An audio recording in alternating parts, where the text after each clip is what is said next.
it was wondrous. I tell you, I went through that book of Genesis and Hebrew and restudied it all. I tried to bring a lot of things out to you to give you the depth. And we're going to go into Exodus now, and we're going to do the same thing in Exodus.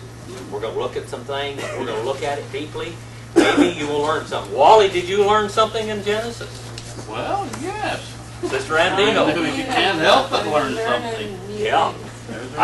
When you look at it from the original language and you look at it in depth, you're going to learn something.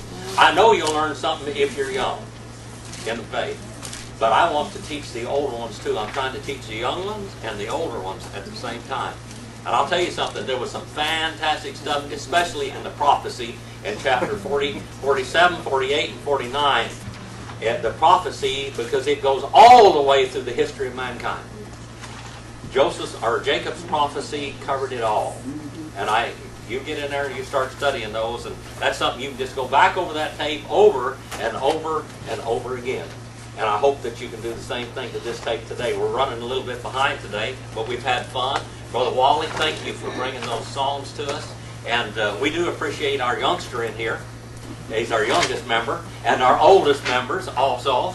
We're covering all of you. I'm trying to preach to all of you at the same time. That's the way they used to do it a long time ago in church. By the way, Wally, in the children's services, they still do those songs. Is that right? Right, still today, right here. In the children's services, they do those. And the young people, they still sing Jesus Loves Me. And what else, Sister Andino, you probably, and your daughter Every is... Day with Jesus, Yeah. sweeter than the day before. Yeah. Yeah, all the songs that we sang when we were young, they're still singing those songs. They haven't improved on them much. The teenagers is the one you have problems with, not the young people. They're the ones that's not quite satisfied. All right, what page are you on? Chapter 14 and number 9. Where are we? Which one? 43. 43? 43. Okay, you're on page 43, I'm on page 48, so our pages are different. Okay? Number 9. Number 9. While in the desert, in the land of Midian. All right, Midian. Moses met the daughters of who? All right, Exodus 2 is where we are. They're in Exodus, the 2nd chapter. So, all right. While in the desert, in the land of Midian. Let's think about the land of Midian now. What about Midian? What does Midian mean? Huh? Midian. Sister Andy, you know what Midian means? Anybody here know what Midian means? Something about night? It means contention. The land of arguing. The land of contention. All right. Who was the founder in this land here? Jethro was the man. Well, Jethro was there, but where did Jethro come from? All right. Who are these people? All right. These are Abraham's descendants by Keturah. All right. Abraham's descendant. Jethro was a direct descendant of Abraham. Okay. A direct descendant of Abraham. So here is part of the family. All right. Jethro. What does Jethro mean? Preeminence. What did Jethro do there in that land? What was his job? He was a priest. He was a priest. All right, he was a priest in the land. Now maybe he had listened to Abraham's stories, huh? All right. You learned something new? The land of Midian. Direct descendant of Abraham by Keturah. All right. Now, BC 1840 was when all this started. Right around BC 1840, okay? Now, Midian, what does that name mean? Contention. Contention. While in the desert, in the land of contention, or Midian, Moses met the daughters of Jethro. All right? Which means preeminence. He's a priest in the land. Who were herding sheep, and he went with them. Now, Jethro had several names. How many of you know what his names were? He had 4 different names in the Bible. How many of you knew that? Jethro had 4 different names in the Bible. Well, one of them was Jethro. One of them was Jether. Jether. Jether. All right, Jether, which means the same thing. And then is Reuel. Reual.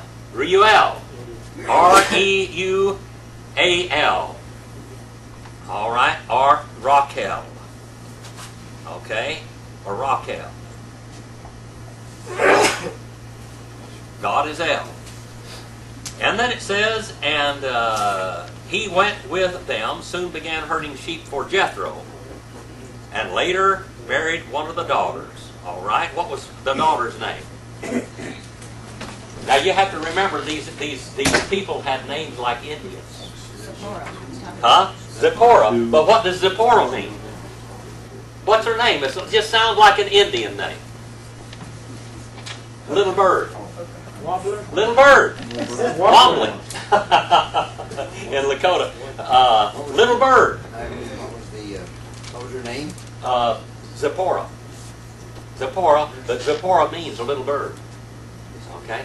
Little bird. Now, in the Bible, how many people, how many women meet their husbands at the well? Quite a few. Just think about that for a while. Now let's go back to Exodus. All right, let's go to the book of Exodus and let's look at this just a little bit. All right?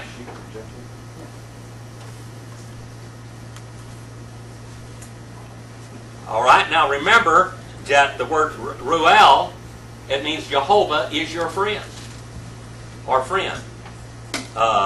Reuel, it means friend, and Raquel means Jehovah is your friend. All right? Let's go back to Exodus now. The book of Exodus.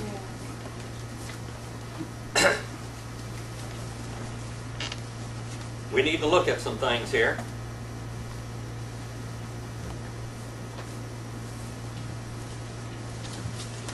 I jumped ahead on you. We're not supposed to start on that page. We're supposed to start on number 14. My page fell out. Now you've got previews of coming attractions, okay? Let's go back to Genesis, or Exodus, that is, the first chapter. Now you know all about Moses' wife and all that. Let's go back, okay? We jumped ahead. And now it's chapter 14, number 1, okay? I apologize for that. I was working on that already, and I left my marker there, so I goofed. Chapter 1, verse 14? Yeah, chapter 1 of Exodus now. I don't know what page, it's number 1 on chapter 14. What page is that? 42. 42. Okay, I gotta write that down. All right, now let's go back, since I goofed up, but you did learn something over there. All right, Exodus chapter 1. Let's look at this. Brother Wally, I know you're there. Yes. Exodus chapter 1. Let's start off here. Now these are the names of the children of Israel who came into Egypt. Every man and his household came with Jacob: Reuben, Simon, Levi, Judah, Issachar, Zebulun, and Benjamin, Dan and Naphtali, Gad and Asher.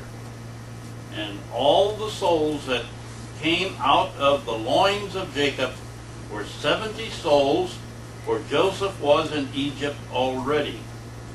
And Joseph died, and all his brethren, and all that generation.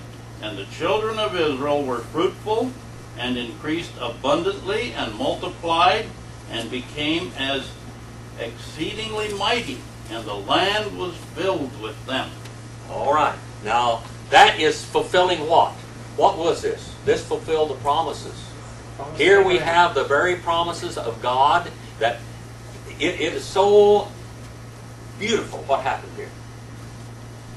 God got Abraham to leave the Ur of the Chaldees and go into the promised land, didn't he? Way back after the flood, right after the flood, we find out that one of Noah's sons sinned against Noah, did something disgraceful, and Noah did not curse him, but he cursed his son because he knew what their progeny would be like.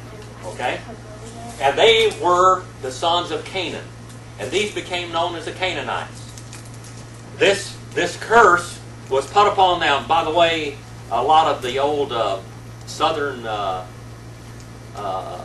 preachers at that time talked about the black people being cursed with slavery, and this was a curse. This doesn't have anything to do with that at all. That was a bunch of baloney, okay? The son that was cursed was not Ham. If he would have cursed Ham, he would have cursed himself. But what he did, he would curse his son Canaan because he knew what their descendants would be like. They went into the land of Canaan and they settled that land and they built up orchards and everything else in there, but they were idolaters. They were godless, worthless people, okay? And they had just tremendous practices of sinful things that they did. Every part of their life was rotten, okay? When you say, since he cursed Canaan, he would have cursed himself too, wouldn't No. he? What's If he cursed his... What's the difference? Okay, if he cursed Ham, he would have cursed the whole lineage of Ham. But God in his foreknowledge knew that all the lineage would not be terrible people, but there was going to be a special group out of those, the Canaanites, which would be a thorn in the flesh of Israel always. But they would go in this land, and he is going to curse. The curse was upon Canaan only. All right? Not on Ham, but upon the Canaanites only, because they were going to go in there. Not only that, but when they got into the land, we find out the sons of Jacob, when they went back over there in the land, what did the sons of Jacob start doing? They started marrying into the Canaanites. The Canaanites were their gene pool wasn't too good, was it? So God killed 2 of Judah's sons, remember? Because of this. So he had to get them down to keep their gene pool pure. He had to get them and deport them. So he deported them down into Egypt, and God had told Abraham that your descendants are going to be down in Egypt for 400 years. This is all prophecy now, way before it happened. So they went down there into Egypt. They multiplied greatly, and they kept themselves separate from the Egyptians, because Egyptians didn't want to have anything to do with them, except for Joseph. And Joseph married the Egyptian girl, and he had several sons. It does not tell about any of his other children, except that he had them. Who were his sons? Joseph's sons. Ephraim and Manasseh. Ephraim and Manasseh. All right? But we find out that the first son was replaced when Jacob crossed his hands, and he blessed the number 2 son more than number 1, because that's what we call in the Bible a rejection of the firstborn. Our first birth is no good. We must be born again. And that's what it teaches over and over again. Anyway, while down in there, they multiplied greatly. But they're going to come back in the land. When Joseph died, now you have to remember, for over 300 years, the bones, the mummy of Joseph was there, ready and packed to go for 300 years. Just think about that. That's older than this country is, people. America is not as old as a nation as Joseph's bones were in Egypt, waiting to be deported because of the promises of God. Okay? Just think about that. Because of the promises of God, and he said, have me ready to go. So I don't know where they put him, in what depository or whatever, but they kept Joseph's bones. Now when Jacob died, what did they do with him? They took him back into the promised land. They took him there in Hebron, and they buried him in the cave of Machpelah. And he's there today. And so was Joseph. Isaac there too, or not? Isaac is there also. All right? They're all there in that cave. Now, here we are. Now God is fulfilling his promises. Israel is becoming a mighty nation in Egypt. That's kind of like the Lord's people are doing in the world today. Hopefully, many people will be saved. Even in the tribulation period after the rapture of God's people in the church, there's going to be a great multitude saved even during that period of time. All right? Now let's go on a little bit further. The promises of God are being fulfilled. Now, God used Hitler, didn't he? God used Luther. Luther set a program that it was a Jew-hating program. He called, when Luther was the head of the Lutheran Church in Germany, he called for the extermination and the capture and incarceration of every Jew in that country. Hitler fulfilled it. Now, I know somebody got in trouble for saying this here a while back politically. All right, John McCain, he didn't want to have anything to do with him anymore after he said this. But God used Hitler to get Israel back in the land. That's a fact. That's a historical fact. All right? Now, verse 9, or 8 that is, verse number 8. Who's got that? Randall, are you over there? No, not yet. Have you got that, Tony? No, you can't see that. All right. We're praying for her eyes. Terry. Then a new king who did not know about Joseph came to power in Egypt. Look, All he right. said to his people. All right. Now the Hyksos kings came in there, and then they were driven out about 1580 BC. The Hyksos kings were 1730 BC to 1580 BC, by the way. Number 9. Go ahead, Terry. Read that real loud for us. Look, he said to his people, the Israelites have become much too numerous for us. All right. They've become mightier, and there's more of them than we are. So we got a problem. We got a fifth column. A fifth column. You know what the fifth column is? That's where you invade a country, not with an army, but with people. And you build up great forces within the borders, and then if something happens, you've got problems. That is something kind of like that's happened here, isn't it? A little bit. All right. Brother Floyd, number 10. Come, let us deal shrewdly with them, lest they multiply, and if war befall us, they join our enemies and fight against us and escape from the land. All right. Now, let's deal craftily. Now this is kind of like that word nahash. Let's deal craftily with them, deceitfully with them. All right?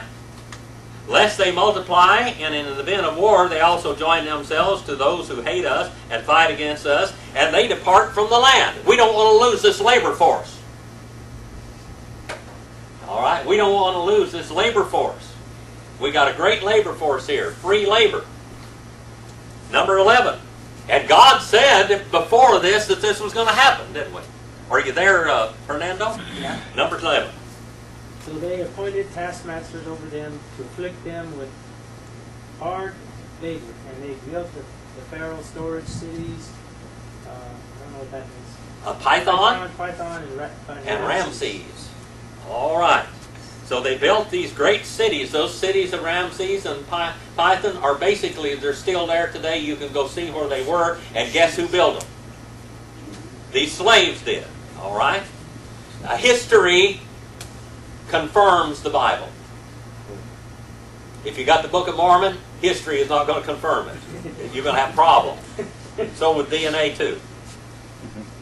All right. Number 12. Number 12. Go ahead there, brother. But the more they afflicted them, the more they multiplied, and the more they spread out. So that they were in the dread of the sons of Israel. All right. Now, they put them under hard labor, and they would going to work them so hard they didn't have time to multiply, so to speak. It didn't work. They multiplied even more. And it said, and they spread out, or they grew in the land. No matter what they're doing, God is blessing these people. No matter how hard their labor, how hard the time, God is blessing them. Under great affliction.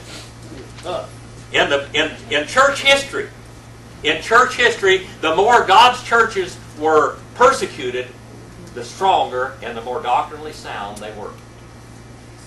That's a historical fact. And then number 13. Are you there, young man? Yes.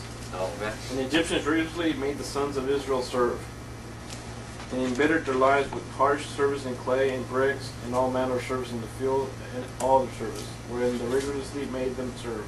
All right. They rigorously imposed upon them imposed upon them. They just kept trying to work them to death. Trying to work them to death. Number 15, Rex, are you there? And the king of Egypt spoke to the Hebrew midwives, of which the name of one was Shiphrah, and the name of the other was Puah. Boy, we've got the name of these women. God saw fit to put them in his Bible because they stood up. All right? Now, Pharaoh, all right, the king of Egypt, Pharaoh spoke to the Hebrew midwives, and one of them's name was Shiphrah, and the other's name was Puah. All right, here we have these. They were probably the head midwives, okay? They were the head nurses, so to speak. Number 16. Go ahead, Rex. And he said, when you do the office of midwife to the Hebrew women, and see them open the stool, if it be a son, then you shall kill him, but if it be a daughter, then she shall live. That's basically what Luther called for in Germany. Luther called for every male to be sterilized and the females to be just not used at all. I mean, completely. If you want to get rid of these people, Luther called for exactly what Pharaoh did here. Exactly. All right. They got to have slaves. All right. They got to have slaves. They can always use these women for concubines. Number 17.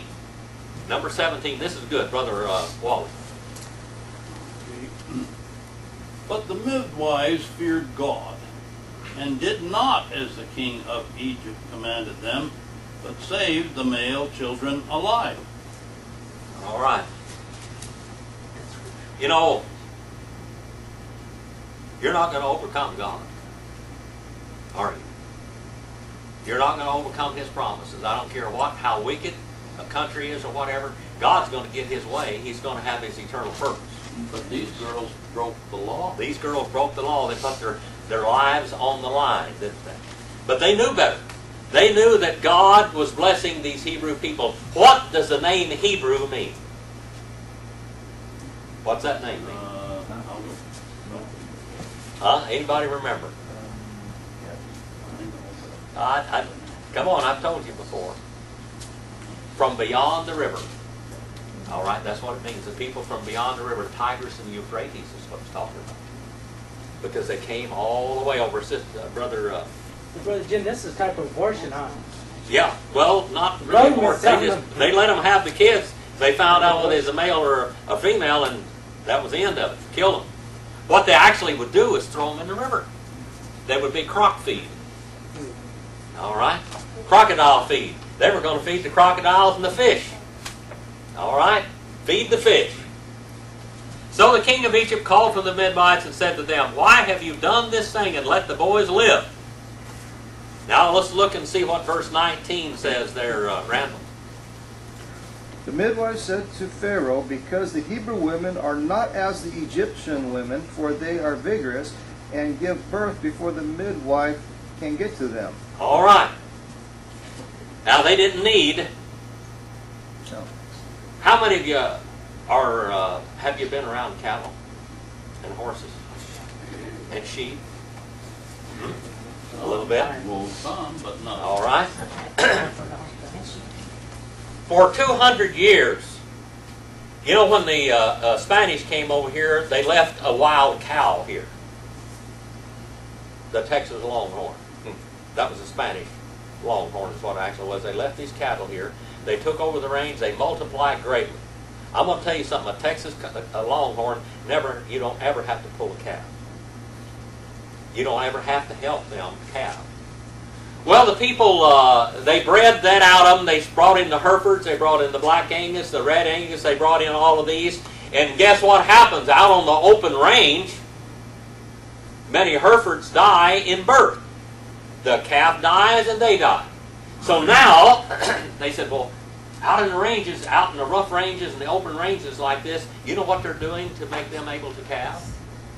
They're breeding them Longhorns back into them.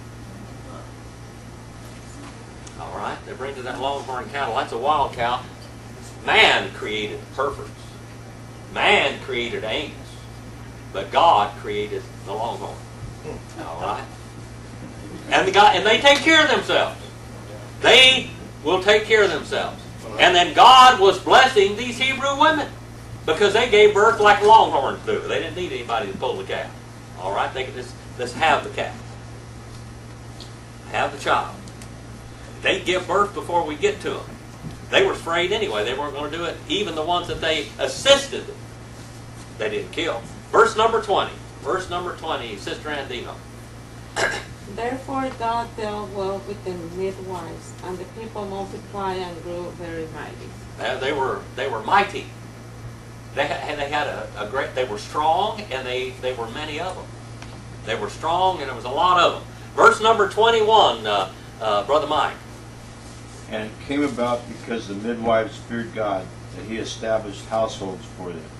All right, he blessed them materially. And he blessed their households. They had children. And they had health. All right? This is not like Joel Osteen is preaching, this health and welfare business. Okay? But they were being blessed by God. All right? It's a wonder he hadn't got on this one. Number 22. Number 22, Brother Mike.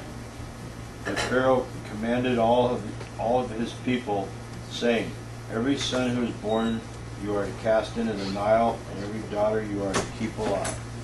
All right, since we can't trust the midwives, now I'm going to put out an edict. If I see a male child squalling, we're going to go jerk off his diaper and look at him and see if he's a male or a female, and if he's a male, out in the river he goes. That's over with. We're going to stop this situation. Now it gets real serious. Real serious. All right. Brother David. The only David I got. All right, 2 and 1. Well, I don't have another David. No, that's John. Oh. That's Dr. John. There. The David always sits there, all right? He replaced that other David. It's Dr. John there. Go ahead, David. The only David I got today. Now a man from the house of Levi went and married a daughter of Levi. And the woman conceived and bore a son. And when she saw that he was beautiful, she hid him for 3 months. All right. Now, she just said, this is a beautiful boy. I can't kill him. I just can't do it. So she hid him. For 3 months, she hid him. All right? Didn't have him out in the open. Didn't let anybody see him, that he was alive or whatever. She's hiding this child. Because they were going to check them all out. Remember that. Now, number 3. Number 3. Go ahead, Dave. But when she could hide him no longer, she got him a wicker basket and covered it over with tar and pitch. Then she put the child into it and set it among the reeds by the bank of the Nile. All right. Now, what does she do here? 3 months she follows and she tries to hide this child. But in the end, how many of these are papyrus? This is what they made paper out of, by the way. They took these papyrus reeds and they made baskets out of them. How many little children do you think floated down the river in these baskets before him? Thousands. Because that's what they did. They were ordered to expose them, to throw them in the Nile. And I'm sure that they didn't just throw them in the Nile, they made other little baskets. It talks about, in history, it talks about this happening, that many of the wicker baskets were going down the papyrus reed, and of course the great fish would come up and the crocodiles would grab them because they knew after the first year that there was something in there that was good to eat. All right? So in the end, they did like everybody else. They exposed their child. But God wanted this child. So now let's look and see what happens here. Number 4. Number 4. Brother Mike. And his sister stood at a distance to find out what would happen to him. All right. Now, by the way, let's go on down in our lesson now. We just got a few minutes left. But let's look on on page 42 in your syllabus. Why were the children of Israel placed in bondage? Because they came great in number, and it was a fifth column, right down our fifth column. They figured they could be invaded. Number 2, what did Pharaoh command in order to reduce the number of the Hebrews? That he said, kill all the Hebrew, or Exodus 1 and verse 15, he said for them to kill all of the sons and save the daughters. Number 3, describe the action of the Hebrew midwives who feared God. Exodus 1 and 17, they will not obey the commandment of the king. Number 4, briefly describe the birth protection of Moses. Moses' mother hid him for 3 months. Exodus 2, 1 and 2. And then she placed him in a papyrus basket, just like all the other mothers had, and sent him down the river. But I think they sent him with prayers. All right? Moses' mother's name was what? Huh? Miriam. His mother's name. Miriam was the daughter. Miriam was the daughter. All right. Now, you're going to have to look hard and heavy in the Bible for these names, because they're not right here. It doesn't even mention their names, by the way. Brother How did Aaron escape? That's what I want to know. Aaron, yeah. Evidently, he was older or younger, probably older. He was probably an older brother. Okay? And the edict hadn't been given when Aaron was there. That's all we can figure out. Aaron was probably the older son. Okay? Now, his mother's name was Jochebed. All right? Jehovah is honor. That's what her name is. Jehovah is honor. What's her name, Joe? Jochebed. Jochebed. Jochebed. Jochebed. Well, I guess. Numbers 26:59, where you're going to have to go to get that. All right? And his father's name was Amram. Amram. And Amram means exalted people. These name means a lot of it. How many of you ever watched The Little Rascals? How many of you, come on you guys, how many of you ever watched The Little Rascals, the movie? Yeah. Now they had a person in there by this girl's name. All right? That is a boy. And I don't know whether you know what this name means, but this is what it means, all right? Miriam means fatty.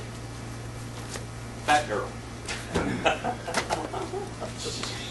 That's what it means, fatty. That's what her name was. His sister's name was Fatty or Miriam. Now, back in those days, men liked fat women. They did. Because they were healthy looking. They didn't want some skinny, bony looking woman. They wanted one that had meat on them. And so calling her fatty was not an insult. It was a compliment. All right? It was a compliment. Remember that guy. She had enough to eat, though. Yeah, she had plenty to eat. All right? All right, his sister's name was Fatty or Miriam. All right? Her name means fatty, thick, or strong. Exodus 15:20. Now, you've got to look far for these. Numbers 26:59, Exodus 6:20, and Exodus 15:20 is where you're going to find these. And his brother's name was Aaron, which means what? What does Aaron mean? Come on, Aaron. That means enlightened. All right? Enlightened. Or illumination. Exodus 4:14 and 4:27. So now, see, I chased all these names down for you so you didn't have to. Sister Andina. What Jochebed means? Jochebed? Jochebed means Jehovah is honor. Or honor to Jehovah. All right. So there's where we're going to quit for today. All right. His sister, Miriam, stood at a distance to find out what would happen. And now we're going to go back into the story next week. And we'll start at Exodus 2 and verse 5. That's where we're going to be.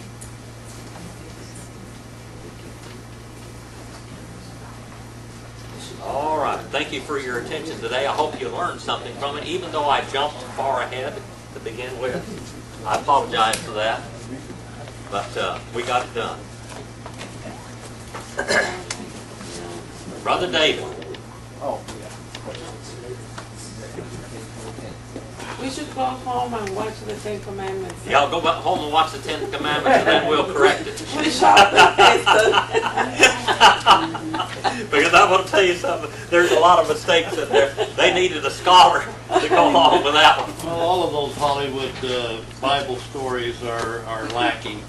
Yeah, by the way, if you want any of the doctrines of the Bible, I've got them on DVD. I've got them on CD. Also, if you missed some of those, if you didn't get all of them before, I've recorded them again. I'm doing every class, instead of having 2 or 3 classes on one doctrine, I'm doing one doctrine per class. And so each class is a total different thing. So if you want any of those, I've got them. And again, the lessons by Dr. Boyd Chastain, the debate, I've got 1 set of them left. There are 4 of them for $25. So Jim, All right, yes. the doctrines of the Bible, is that the whole doctrine book? I'm still teaching that, but it's so far. I think tonight is the 10th class, and I'm going to be the doctrine of the creation of man, his creation and fall. That's what I'll be doing at 4:30 this afternoon. Yeah. Brother, if you want any of those, I've got them. I'm trying to make them more condensed this time than I ever did before, and still try to cover the information. Brother David. Okay, on our prayer list today, we have Linda would like prayer for Dan and Shelley Holt for the loss of their mother. And Wally would like us to lift up Elfrida to strengthen her legs.